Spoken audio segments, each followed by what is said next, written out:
sino. Ito ay isang mansya na nais kong burahin, pero hindi ko alam kung paano. Ito ay isang alaala na nais kong kalimutan pero paulit-ulit na bumabalik. Ito ay isang trahedya na umagaw sa kung ano ang akin. Biktima ako ng pangmomolestya. Sa murang edad ko'y naging instrumento ako ng tawag ng laman ng iba. Kasabay sa pagkuha ng aking kamusmusan ay ang pagkawala ng aking kabuuan. Isa akong punit na pahina sa isang nobelang hindi binasa ni naman. Wala ni isang nagtangkang magtanong kung ayos lang ba ako? Kung kaya't wala ni isang nakakaintindi kung bakit ako ganito. Pinilit kong maging masaya sa kabila ng kakulangan. Pinilit kong maging masaya sa piling ng iba't ibang kalalakihan. Hinanap ng katawan ko ang isang halimuyak ng nakaraan. At ang akala ko'y dito ko muling matatagpuan ang aking kabuuan. Dalawang maskara ang aking isunuot. Dalawang katauhan ang aking ginampanan. Maria Magdalena sa oras ng kalayawan. Birheng Maria naman sa oras ng kabanalan. Tatlong tuldok. Tatlong tuldok na gumagalaw. Tatlong tuldok na pinaglaruan ang mga mata ko. Pinaasa kong ay makakatanggap ako ng mensahe mo, pero nagkamali ako. Dahil kasabay ng pagtigil, ng paggalaw ng tatlong tuldok na ito, ay ang pagtigil din ng pag-ikot ng mundo ko at basa. Sistema ko ang palaging dumepende sa iyo, kaya naman sa iyong paglisan ng walang paalam, naiwan sa akin ang maraming katanungan. Ngayon ko naiintindihan kung bakit ipinapangalan ng pag-asa sa pangalan ng tao ang bawat bagyong dumaraan sa bansa. Dahil katulad mo na isang tao, dumarating ang isang bagyo para manalasa. Matapos manalasa, magdala ng kalat-kalat na pagkulog at pagkidlat. Bigla nitong lilisanin ng isang lugar ng wasak. Parang ikaw, parang ako. Yung nga lang, hindi ako nasabihan ni Mang Tani kung kaya't nakaligtaan ko ang palalang nilang I am ready, magplano at magsiguro. Oo, ikaw ang pinakamalakas na bagyong humagupit sa buhay ko.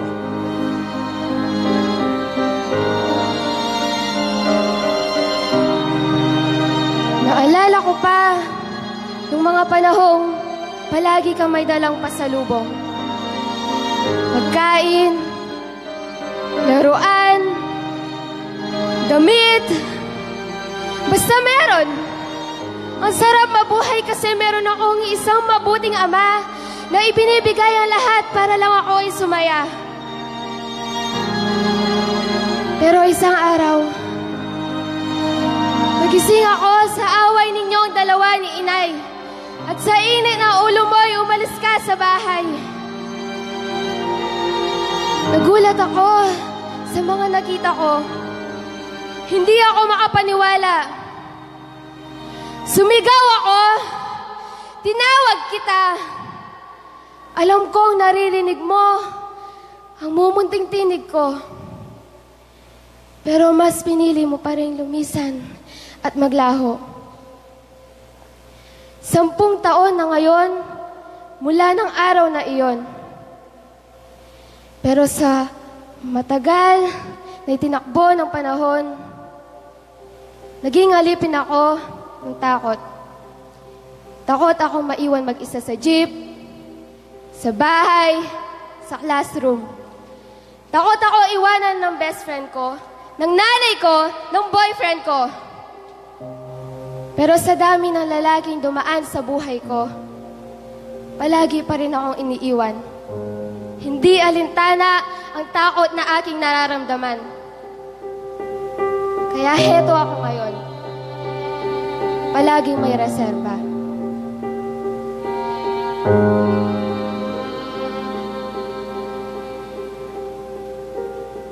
Ang sabi mo, sabay nating tatawirin ang gitling sa pagitan ng salitang pag-ibig. Pero bakit nakontento kang gawing espasyo sa pagitan nito? Hindi mo lang nilabag ang panuntunan sa wikang Filipino. Binalik mo rin ang takot na matagal bumalot sa puso kong ito.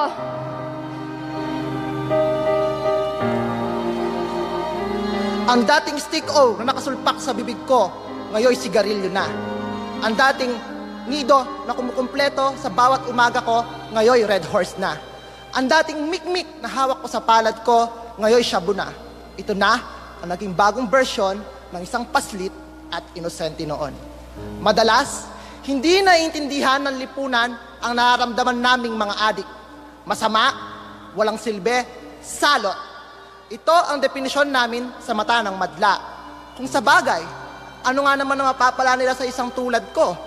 Kaya siguro, napakadali sa kanila na paslangin ng mga kabaro ko. Walang pinagkaiba ang gabi sa umaga. Pareho silang nagsisilbi kong kulungan. Walang pinagkaiba ang bahay sa eskwela. Pareho silang nais kong takasan. Hindi ko alam kung bakit napunta ako sa ganito. Basta, ang alam ko lang, parang nasa langit kapag nakatira ako. Pero, aaminin ko, kailanman ay hindi ako nakaramdam ng pagkakontento. Nilunod ang sarili sa alak, sinunog ang sariling baga sa sigarilyo, dinala ang pakiramdam sa pinakamataas na langit na pwedeng marating nito. Pero, laging may kulang. Para bang may sugat sa puso ko na hindi nila kayang takpan. Para bang may buwang sa pagkatao ko na hindi nila kayang punan. Naligaw ako tulad ng isang tupa. Hindi ko alam ang daan pa uwi, kaya pagbabago'y hindi madali. Lagalag akong maituturing sa isang mundong gawa sa pighati. At bago magdapit hapon, dalangin ko, sana na may makauwi. Isa akong jigsaw puzzle na pilit na binubuo ang sarili. Nagsusumigaw, pero walang makarinig. Naririnig, pero walang nais tumulong. Tinutulungan, pero laging may kapalit. Pagod na ako. Pagod na akong takpan ang bawat butas ng pagkatao ko. Pagod na akong alawin ang sarili ko sa iba't ibang kalalakihan. Hindi ako kompleto at alam ko yon. At hindi ka na nga nag-reply. Hindi ko alam kung naglolok na naman ng messenger. Pero nung buksan ko ang conversation natin, nabasa ko ang mga katagang, "You can't reply to this conversation. Learn more." Ang sakit mablak ng sariling mahal mo. Pero siguro nga, learn more. Dahil kailangan may matutunan ako mula sa ginawa mo. At ito ay ang mabuhay nang wala ka sa piling ko. Ang halimaw na nakaraan at ang konsepto ng pagkaiwan ay palagi ko pa rin kasalo sa aking higaan. Tila ba isang banta na ang intensyon ay nakawin ang natitira kong saya at magpaalala sa kahit anumang oras. Karapat dapat ako mag-isa. Ama, sa pagtalikod ko sa iyo, isang malaking puwang ang pumagitna sa ating dalawa. Ang dating magkarugtong, ngayon hiwalay na. Pagod na akong maalipin sa walang habas na kasiyahan. Pagod na akong babuyin ang aking katawan. Pagod na akong basurahin ang aking kinabukasan. Kaya Ama, tulungan mo ako. Tulungan mo itong naligaw mong tupa na makabalik sa iyong presensya.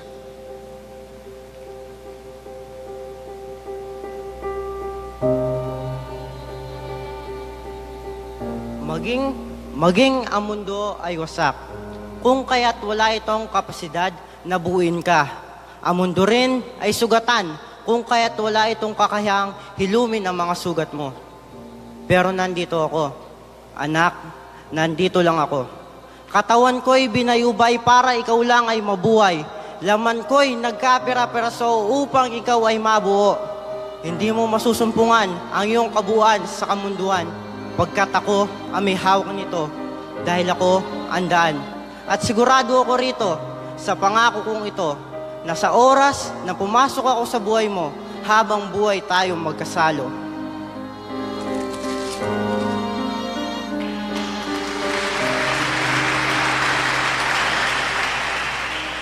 Hindi 3 tuldok na gumagalaw ang kailangan mo, kundi 3 pako sa krus ng Kalbaryo na nagpadugo ng 2 palad at 2 pako. Dinuyan ka ng maling definisyon ng mundo tungkol sa mga salitang mahal kita. Kung kaya't hindi mo alam kung ano nga ba talaga ang ibig sabihin ng mga salitang ito. Ang katagang mahal kita ay mananatili sa tabi mo kapag iniwan ka ng mundo. At ito ang totoo, dahil ako ang katotohanan.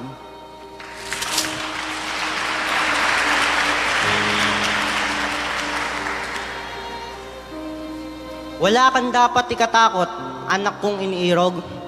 Nangyari ang lahat, maging ang tagpo sa buhay mo, 10 taon na ang lumilipas, upang maganap ang mismong tagpong ito at malaman mo na ako ang iyong ama bago mo pa siya nakilala.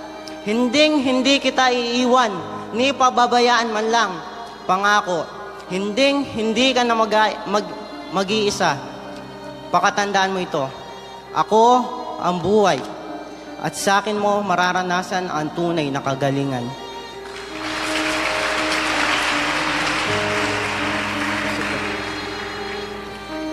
Ano ngayon kung nadapa ka?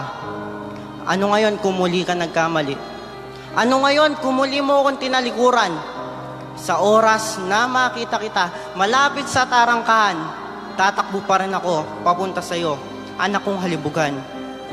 Dahil ang pagmamahal ko sa iyo ay hindi nakadepende kung ano ang mga ginawa mo. Ito ay nakadepende kung sino ako. At ako ang salitang pag-ibig. Ang pag-ibig ay hindi makasarili, hindi magagalitin, hindi mapagtanim. Ang pag-ibig ay mapagtiwala, mapagpatawad, puno ng pag-asa at mapagtiis hanggang wakas.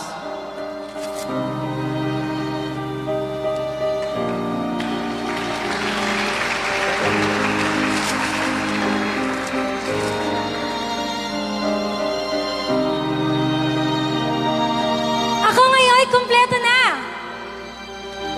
Ako ngayon naghilom na. Ako ngayon, matapang na. Ako ngayon natagpuan na. Dahil handa kung putulin ang mga kadena gamit ang mga kamay at dugong dumanak sa Golgota.